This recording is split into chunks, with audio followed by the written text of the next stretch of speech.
Hello दोस्तों, आज हम लोग गंगा नदी तंत्र के बारे में पढ़ने वाले हैं। आपके अपने चैनल पर आज हम लोग क्या पढ़ने वाले हैं? गंगा नदी तंत्र। सबसे पहले हम लोग कहाँ जाएंगे? सबसे पहले हम लोग को भूगोल में जाना है। भूगोल कहाँ है? तो भूगोल यहाँ है। भूगोल ऐप में हम लोग जाते हैं। भूगोल में सबसे पहले हम लोग कहाँ जाते हैं? भूगोल में जाके हम लोग ये इंडिया है, इंडिया लिखा हुआ है, इस पर क्लिक कर देंगे। उसके बाद गंगा नदी तंत्र पढ़ने के लिए हम लोग अतिरिक्त है, उस पर टिप देंगे, क्लिक करेंगे। उसके बाद हम लोग आगे, उसके बाद हम लोग देखेंगे गंगा नदी तंत्र। गंगा नदी तंत्र कहाँ है? कहाँ है गंगा नदी तंत्र? यहाँ है। यही है गंगा नदी तंत्र। ये यही है गंगा नदी तंत्र। ओके, तो यही है गंगा नदी तंत्र। तो इसमें हम क्लिक कर देते हैं। उसके बाद सबसे पहले हम लोग पढ़ना स्टार्ट करते हैं। तो आपको ये वीडियो कैसे लगी कमेंट कर दीजिएगा। ओके, अब सबसे पहले हम लोग अपने चैनल पर पढ़ने जा रहे हैं गंगा नदी तंत्र के बारे में। हम लोग आज पढ़ने जा रहे हैं। तो सबसे पहले हम लोग पढ़ते हैं, भारत में सबसे बड़ी नदी तंत्र गंगा नदी तंत्र है। भारत में सबसे बड़ी नदी तंत्र कौन सी नदी तंत्र है? गंगा नदी तंत्र है। भारत में सबसे बड़ा जल ग्रहण क्षेत्र गंगा नदी का है। गंगा नदी 2 देश से होकर प्रभावित होती है। कितने देश से होकर प्रभावित होती है? 2 देश से। वो देश कौन कौन है? वो देश है बांग्लादेश और भारत। वो देश दोनों कौन कौन से हैं? बांग्लादेश और भारत।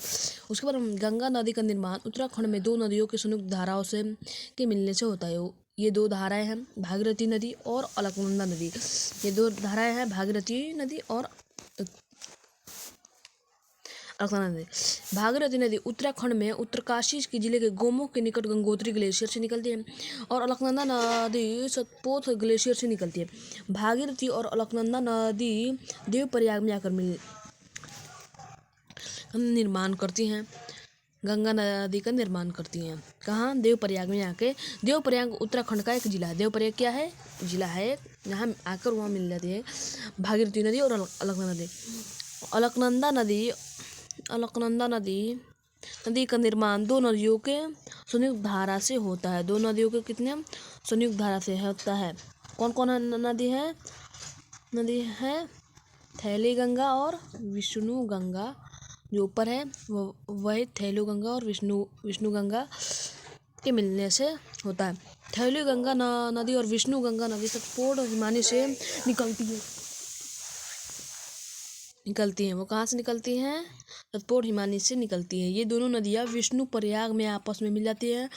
थैली गंगा और विष्णु गंगा नदी विष्णु में मिलकर अलकनंदा नदी का निर्माण करती है। कौन से नदी का निर्माण करते हैं? अलकनंदा नदी। विष्णु प्रयाग से आगे कर्ण प्रयाग में पिंडार नदी अलकनंदा नदी से आकर मिल जाती है। रुद्रप्रयाग में अलकनंदा नदी से कंदकिनी नदी आकर मिल जाती है। कौन? अलकनंदा नदी। रुद्रप्रयाग में आगे देवप्रयाग में अलकनंदा नदी से भागीरथी नदी आकर मिल जाती है। भागीरथी और अलकनंदा नदी की संयुक्त धारा गंगा नदी कहलाती है। संयुक्त धारा क्या कहलाती है? गंगा नदी कहलाती है। गंगा नदी भारत के कितने राज्यों से गुजरती है? 5 राज्यों से गुजरती है। वे 5 राज्य हैं। उन्होंने सबसे पहले उत्तराखंड, उत्तर प्रदेश, बिहार, झारखंड और क्या है? पश्चिमी बंगाल है। गंगा नदी की सबसे ज़्यादा लंबाई उत्तर प्रदेश में है तथा सबसे कम लंबाई झारखंड राज्य में है। गंगा नदी सर्वप्रथम हरिद्वार में प्रवाहित भाग से निकलकर मैदान में प्रवेश करती है। पश्चिमी बंगाल में गंगा नदी 2 वितरक बांट दी जाती है, भागीरथी और हुगली नदी। भागीरथी और हुगली नदी के नाम से ये बांट दी जाती है। मुख्य नदी भागीरथी अर्थात गंगा बांग्लादेश में प्रवेश कर जाती है और हुगली नदी पश्चिमी बंगाल में दक्षिण की ओर बहते हुए बंगाल की खाड़ी में अपना जल गिराती है।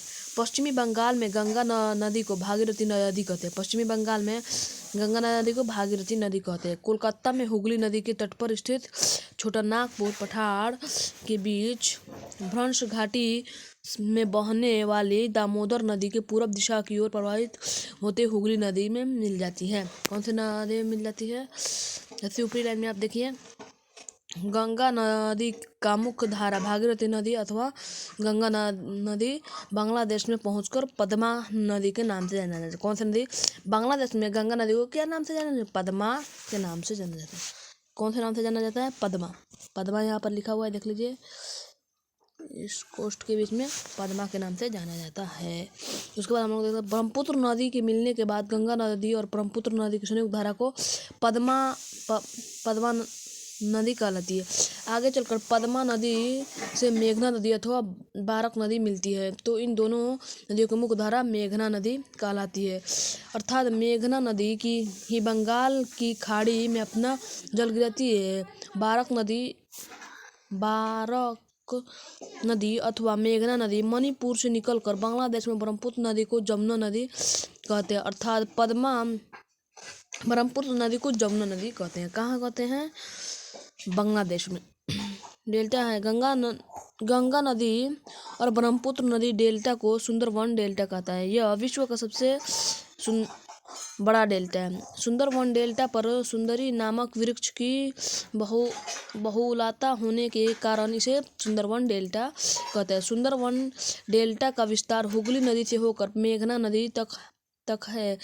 सुंदरवन का डेल्टा मैंग्रोव वनों से लिया जाता है। यहाँ पर मुख्य रूप से मैंग्रोव, कैसूरीना और सुंदरी नामक वृक्ष पाए जाते हैं। कौन कौन वृक्ष पाए जाते हैं? सुंदरी। इसके अभी बहुत है, इसलिए नेक्स्ट वीडियो में हम लोग जानेंगे। ओके, अगले बार यहाँ से अभी थोड़ा सा और यहाँ तक पढ़ देता हूँ। कहाँ तक पढ़ देता हूँ मैं?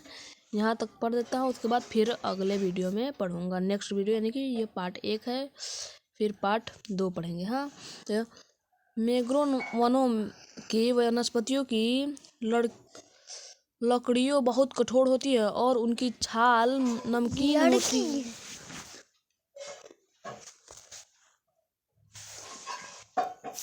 बलंकार टाइगर मैंग्रोव वनों का क्षेत्र का अंतर्गत ही पाया जाता है। अर्थात बंगाल टाइगर सुंदरवन डेल्टा में पाए जाते हैं। भारत में पश्चिमी बंगाल में मैंग्रोव वनों का क्षेत्रफल सर्वाधिक है। उसके बाद गुजरात दूसरे तथा तीसरे स्थान पर आंध्र प्रदेश।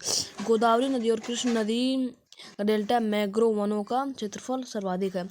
तो bye bye, tata. Like subscribe कर दीजिएगा, कमेंट करें, जो पढ़ना है मैं आपको वो पढ़ा दूंगा। फिर मिलते हैं अगले पार्ट 2 में। Okay, bye bye, Tata.